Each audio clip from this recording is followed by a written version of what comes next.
रूपी आदि शक्ति उसके आंगन में प्रकट होती है। बोलो जय सिया राम।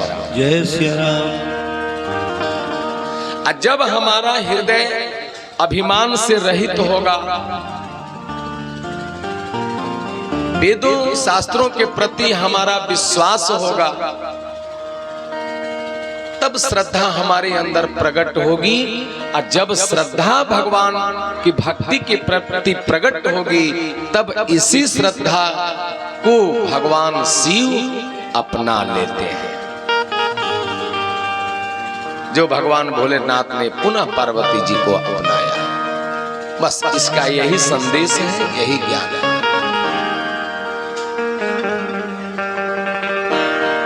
माता पार्वती जी का जन्म हो गया है हिमांचल नगरी में।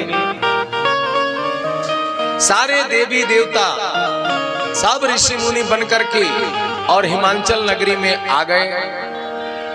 जगह जगह पर हिमांचल नरेश ने उनको जगह दिया, आश्रम बनवा दिया कि माता जी की सेवा में कुछ दिन तो बीते। चारों तरफ सुख समृद्धि छा गई। जहां आदि शक्ति भवानी ही प्रकट हो तो वहां सुख समृद्धि पूछना ही क्या। चारों तरफ आनंद ही आनंद। सभी देवता प्रकट होकर के माता पार्वती जी की स्तुति करने लगे। चूंकि इनका पर्वत की बेटी हैं, इसीलिए इनका नाम है पार्वती। अरे जब ते उमा शैलगृह जाई, जब ते उमा शैलगृह जाई, जब ते उमा शैलगृह जाई, जब ते उमा शैलगृह जाई, सकल सिद्धि संपत्ति तह छाई, सकल सिद्ध संपत्ति आई, सकल सिद्धि संपत्ति तह छाई, सकल सिद्ध संपत्ति आई, सकल सुख समृद्धि संपत्ति छा गई हिमांचल नगरी में। सब ऋषि मुनि भागे दौड़े कि चलो आदि शक्ति भवानी का अवतार पुनः हो चुका है हिमांचल नरेश के यहाँ।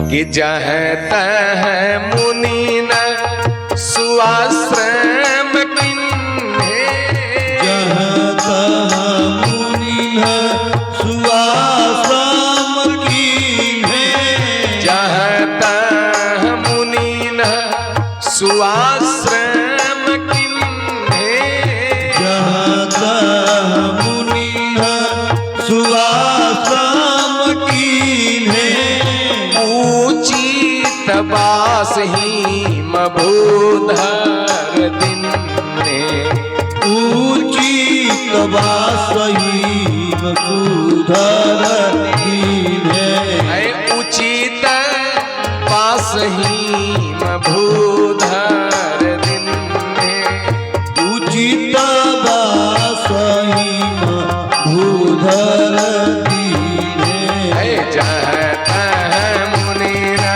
सुआश्रम किन्हे, जहाँ तह मुनि न सुआश्रम कीन्हे, जहाँ तह मुनि न सुआश्रम किन्हे, जहाँ तह मुनि न सुआश्रम कीन्हे, उचित बास हिम भूधर दिन में, उचित बास हिम भूधर कीन्हे।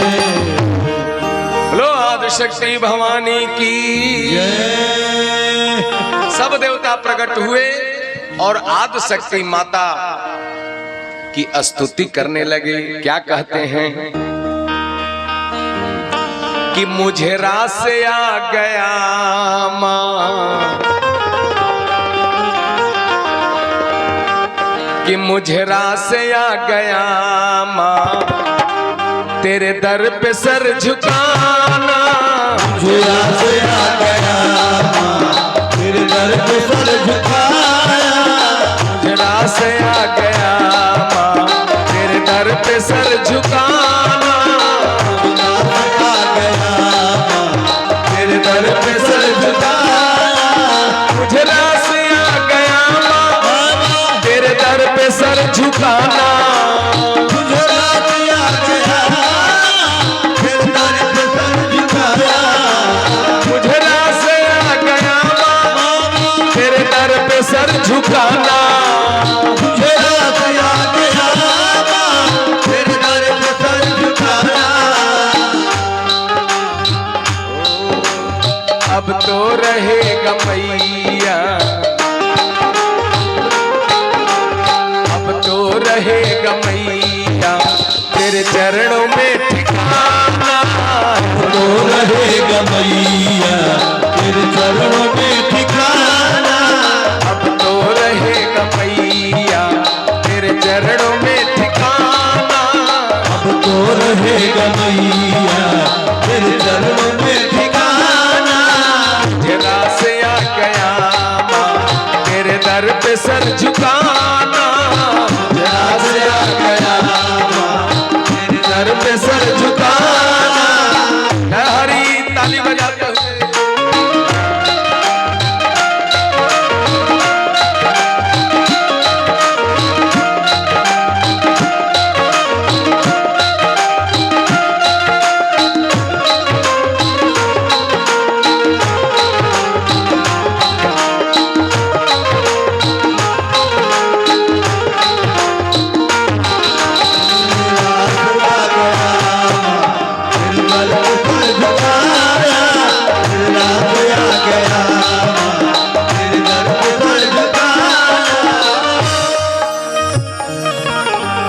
मुझे कौन जानता था तेरी बंदगी से पहले। मुझको जानता था तेरी बंदगी से पहले। मुझे कौन जानता था तेरी बंदगी से पहले। मुझे कौन जानता था तेरी बंदगी से पहले। तेरी याद ने बना दी, तेरी याद ने बना दी मेरी जिंदगी फसाना। तेरी याद ने बना दी मेरी जिंदगी फसाना। तेरी याद ने बना दी मेरी जिंदगी फसाना। याद ने बना दी मेरी जिंदगी फसाना। तेरे दर पे सर झुकाया। मुझे रास आ गया माँ तेरे दर पे सर झुकाना। हरी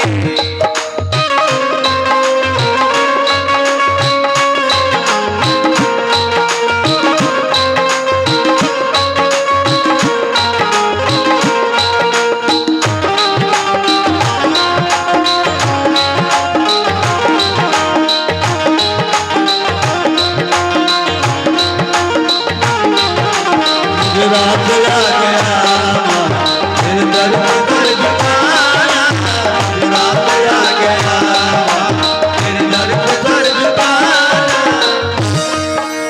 मुझे गम नहीं है इसका बदले चाहे जमाना।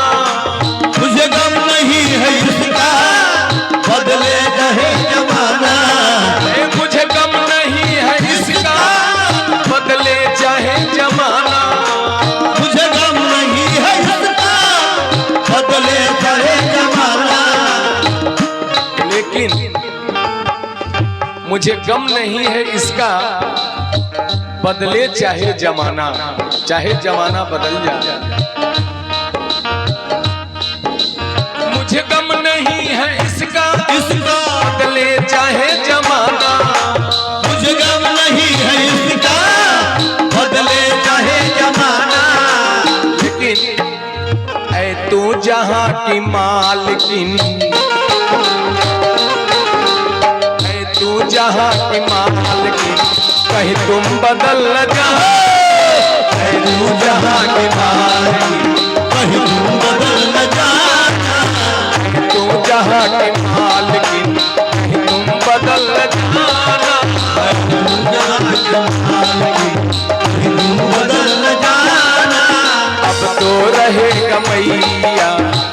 चरणों में ठिकाना तो रहेगा मैया तेरे चरणों में ठिकाना। जय भोले।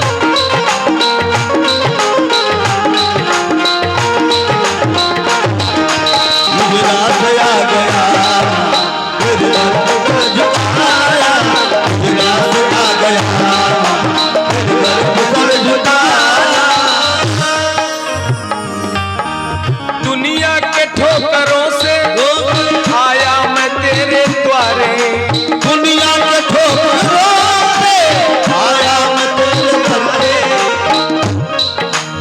दुनिया के ठोकरों से आया मैं तेरे द्वारे,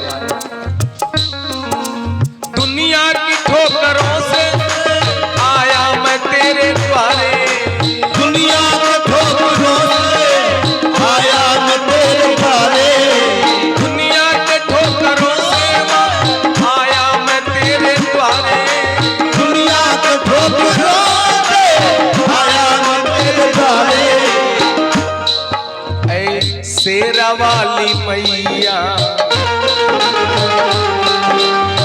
शेरा वाली मैया मुझे और न तरसाना, शेरा वाली मैया मुझको न तरसाना, ऐ शेरा वाली मैया मुझे और न अब सताना, शेरा वाली मैया मुझको न तरसाना, तो रहेगा मैया तेरे चरण में ठिकाना, तो रहेगा मैया मैया पर ठिकाना, तो रहेगा मैया चरणों में ठिकाना, तो रहेगा मैया चरणों में ठिकाना। जब से बोलिए शंकर भगवान की। सारे देवता आदिशक्ति जगदम्बा की स्तुति करते हैं। वास हो गया, चारों तरफ खुशियां छा गई, अप्सराएं नाचने लगी, गंधर्व गाने लगे, देवता पुष्प बरसाने लगे माता के स्वागत में। नारद जी को पता चला कि माता जी का अवतार हो चुका है, चलो जरा दर्शन करके आवे। बीड़ा बजाते हुए नारद जी पहुंच गए हिमांचल नगरी। नारद समाचार सब पाए,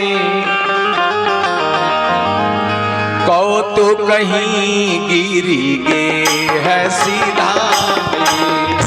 नारद समाचार सब पाए, कौतुक ही विधाई। नारद समाचार सब पाए, नारद समाचार सब पाए, कौतुक कहीं गिरी के है सिधाई। कौतुक ही सिधाई। नारद जी बीड़ा बजाते हुए पहुंचे हिमांचल नगरी। राजा हिमांचल ने देखा नारद जी आए हैं, दौड़ करके स्वागत किया, आसन दिया, चरण पखार करके पूजन किया गंधाक्ष पुष्प से। शैलराज बढ़ आदर किन्हा, शैलराज बड़े आदर कीन्हा, शैलराज बढ़ आदर किन्हा, शैलराज बड़े आदर कीन्हा। ए पद पखारी पर आसन, पद पखारी पर आसन आसन दीना हे पद पखारी पर आसन दीना पद पखारी वर आसन दीना शैल राज पर आदर कीना शैल राज वर आदर कीना पद पखारी पर आसन दीना पद पखारी वर आसन दीना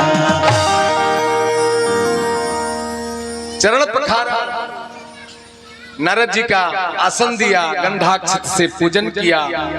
रानी भी आ गई, मैना रानी दौड़ी दौड़ी नारद जी को प्रणाम किया, पूजन किए दोनों पति पत्नी बैठे नारद जी के पास। धन्य भाग हमारे महाराज, आप पधारे। आपके आशीर्वाद से, भगवान के कृपा से बिटिया भई है घर में। तो जरा इसका ग्रह दशा देखिए, जन्म कुंडली देखिए कि इसके भाग्य में क्या लिखा है, घर कैसा है मिलेगा, वर कैसा मिलेगा, कैसे गुण होंगे, कैसे लक्षण होंगे, ये सब जरा बताइए। राजा को तो कम, रानी को बड़ी चिंता थी। भाई बिटिया की चिंता माताओं को बहुत होती है। जब बिटिया जन्म होती है तो माता जी लोग सपना देखने लगती हैं कि कम से कम घर ससुराल ये सब बढ़िया इसको मिल जाए। तो मैना रानी ज्यादा उत्सुकता में थी। नारद जी ने देखा और जब सुना तो मन ही मन मुस्कुराया। वो तो सब जानते थे कि आदि शक्ति भवानी है, ये लोग अपनी बिटिया देख रहे हैं, मान रहे हैं। नारद जी बोले कि राजन सुनो, अरे कह मुनि बिहसी,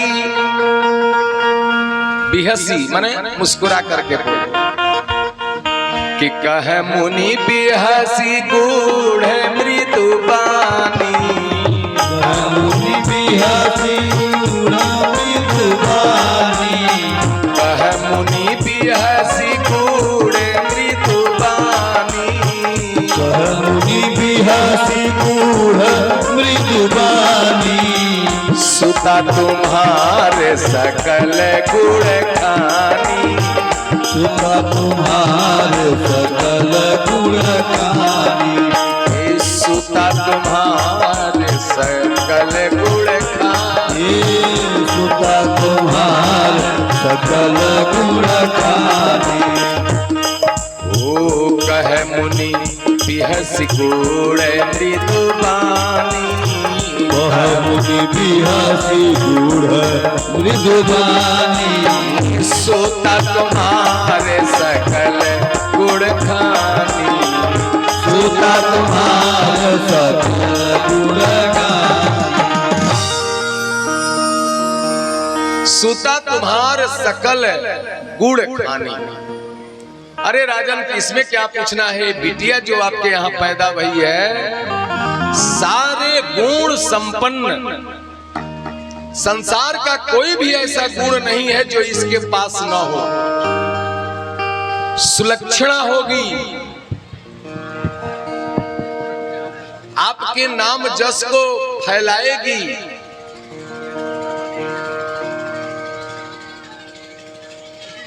सुंदर सहज सुशील, सुंदर भी सहज भी सुशील भी होगी। पूरा बड़ाई किया नारद जी ने। करें भी क्यों ना, आदिशक्ति माता के कुंडली देख रहे हैं तो सारे गुण संपन्न नाम इनका होगा। उमा, अंबिका, भवानी, कई नामों से लोग इनको पुकारेंगे। अरे सुंदर सहज सुशील सयानी, सुंदर सहज सुशील सयानी, नाम उमा अंबिका भवानी, नाम उमा अंबिका जब इतना वर्णन किया नारद जी ने, तो मैना रानी कहती हैं कि नारद जी अब एक बात बताइए, इसका घर कैसा मिलेगा, इसका बर कैसा मिलेगा, ससुराल कैसा होगा। नारद जी कहते हैं कि सुनो रानी जी, जब सब लक्षण संपन्न कुमारी, सब लक्षण संपन्न कुमारी, सब लक्षण संपन्न कुमारी, सब लक्षण संपन्न कुमारी, ये हो यही संतत पियही प्यारी, हो यही संतत पियही प्यारी, हो यही संतत पियरी प्यारी, पियही प्यारी। ये अपने पति की प्यारी होगी, इसका पति इसको बहुत प्रेम करेगा। सर्वगुण संपन्न। मैना रानी ने तो पूछा था कि घर कैसा मिलेगा, बर कैसा मिलेगा, तो ये तो बताना चाहिए, लेकिन नारद जी इस बात को छुपा गए। अब बोले कि अपने पति की बहुत प्रिय होगी, प्रिया होगी। मैना रानी ने जैसे पूछा कि महाराज बर कैसा मिलेगा, घर कैसा होगा, 1 ताला का होगा कि 2 ताला का होगा कि 3 ताला कि 5 ताला। अब नारद जी मुस्कुराए। नारद जी ने कहा कि रानी ये सब कुछ नहीं होगा, ये सब कुछ नहीं मिलेगा। अब तो घबराई रानी, क्या कह रहे हो महाराज। अब बात सही भी है भाई, कोई खूब बड़ाई करे। एक व्यक्ति था गांव में घूम घूम करके अब कहता फिरता, वो एक घोड़ी रखा था, तो समाज में बैठ करके अकबर के बारे में मैना रानी ने पूछा, तो नारद जी ने कहा कि ये सब कुछ नहीं मिलेगा। क्यों? नारद जी कहते हैं कि महाराज ये तो सब गुण संपन्न आपकी कन्या है, लेकिन कुछ जो अवगुण है वो भी जरा सुन लीजिए, मैं बता देता हूं। जोगी नग्नो गुणो कामी, जोगी इसका जो वर मिलेगा वो जोगी होगा। नग्नो नंग धड़ंग घूमता रहेगा, शरीर के ऊपर कपड़ा के नाम पर केवल एक बाघंबर। जोगी नग्नो गुणो अकामी, अकामी होगा, कामना से रहित होगा। मातृतां विवर्जितः, जोगी जटिल काम मना, नगन अमंगल भेष। अस स्वामी यही कह मिलही, अपरिहस्त असरेख।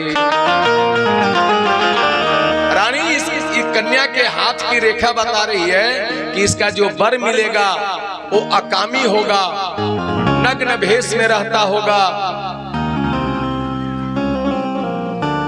संसार के वासनाओं से कामनाओं से बिल्कुल विरक्त। इसके हाथ की रेखा यही बता रही है। अब तो राजा रानी घबरा गए। रानी को बड़ी चिंता हुई कि इतनी सुंदर बिटिया, इसका ऐसा ससुराल पक्ष मिलेगा, ऐसा वर मिलेगा। ये बात को पार्वती जी दरवाजे के पास खड़ी होकर के सुन रही थी और मंद मंद मन ही मन मुस्कुरा रही थी कि नारद जी जो कह रहे हैं वो ठीक ही कह रहे हैं, देखो तो आदि शक्ति भवानी है। नारद जी ने कहा लेकिन एक बात है, आप घबराओ मत, ये जितने अवगुण हैं ना दोष हैं, एक ही आदमी में विराजमान है। कौन? भोलेनाथ। यदि ये भोलेनाथ को पति के रूप में आपकी कन्या प्राप्त कर लेती है तो ये जितने जो दोष हैं, जो दूषण हैं, वह सब भूषण बन जाएंगे, क्योंकि वो समर्थवान है और समर्थवान को कोई गुण दोष नहीं लगता, वो समर्थवान है। अरे समर्थ को नहीं दोष गोसाई, समर्थ को नहीं दोष गोसाई। जब मैना रानी और राजा जब दुखी हुए तब नारद जी ने कहा ये सारे अवगुण भगवान शिव में हैं, लेकिन वो यदि पति के रूप में मिल जाए आपके कन्या को तो सारे दूषण भूषण बन जाए, फिर कोई दोष नहीं, क्योंकि इस समर्थ को नहीं दोष गोसाई, समर्थ को नहीं दोष गोसाई। रवि पावक सुरसर की नाई, रवि पावक सुरसर की नाई। रवि पावक सुरसर की नाई, रवि पावक सुरसर की नाई। जैसे सूर्य समर्थवान है, अग्नि समर्थवान है, इनको दोष नहीं लगता, वैसे ही भगवान शिव समर्थवान है। यदि ये कन्या पति के रूप में उनको पाल ले तो, लेकिन उनको पति के रूप में पाना बड़ी कठिन है। कह करके नारद जी और माता जी को, आदिशक्ति पार्वती जी को मन ही मन प्रणाम करके और वहां से तो चल पड़े। लेकिन अब मैना रानी और राजा जी बड़े चिंता में पड़ गए। पार्वती जी मन ही मन प्रसन्न हो गई कि नारद जी ने संकेत दे दिया और आदेश दे दिया कि शिव जी को पति के रूप में पाना है तो तप करना पड़ेगा, ऐसे नहीं मिलेंगे वो, तो मैं तप करूंगी। गुरु के वचनों पर विश्वास करके पार्वती जी मन में ठान लिया। लेकिन मैना रानी थोड़ा दुखी तो हुई, लेकिन पार्वती जी ने पुनः उनको समझाया। फिर वातावरण अच्छा बना। अब पार्वती जी तप करने की तैयारी करने लगी। अरे जो तप करे कुमारी तुम्हारी, जो तप करे कुमारी तुम्हारी, आयु में नहीं सकहीं त्रिपुरारी। जो तप करे कुमारी तुम्हारी, आवहि मिट सकहीं त्रिपुरारी। ओ भावहि मिट सकहीं त्रिपुरारी। यदि आपकी कन्या तप कर ले तो ये जो इसके भाग्य में लिखा है वो सब मिट जाएगा, क्योंकि भोलेनाथ तकदीर की लिखी हुई बात को मिटा देने का समर्थ अगर किसी देवता में है तो वो है भोलेनाथ। बाकी कोई देवता समर्थवान नहीं। और इसका प्रमाण हम जैसा कर्म करते हैं, कर्म के अनुसार ब्रह्मा जी भाग्य लिख देते हैं, फल लिख देते हैं। लेकिन भोलेनाथ ऐसे देवता हैं, देवों में महादेव, कि लिखे हुए भाग्य में बात को अपने आशीर्वाद से, प्रभाव से मिटा देते हैं। इसका प्रमाण है। क्या प्रमाण है? एक पंडित जी रहते थे बनारस में, काशी में। तो गो गज बाजे अनेक पशु, सूकर स्वान श्रृंगार। कोई भी निकले, स्त्री हो पुरुष हो, गाय हो, स्वान हो, उत्तम हो, श्रृंगार हो, सियार हो, कोई भी हो, सबको प्रणाम करता था। इतना संस्कार कूट कूट के भर दिया ब्राह्मण। नर नारी निकरे जिते जुआ वृद्ध अरुबाल, गो गज बाजे अनेक पशु, असूकर स्वान श्रृंगार। दूर से आवत देख के जोड़ दोनों हाथ, अपनी प्रणाम सबको करे, महिमे धरी धरी माथ। अच्छा, प्रणाम भी करता था तो कैसे? धरती पर साष्टांग प्रणाम, माथा टेक करके, ऐसा नहीं प्रणाम, ऐसा नहीं करता था। आजकल तो ऐसे ही लोग प्रणाम करते हैं, गोड़ लगता नहीं प्रणाम। अरे एकरा से तो बढ़िया के एगो ढेला चला के मार दो सामने वाला का।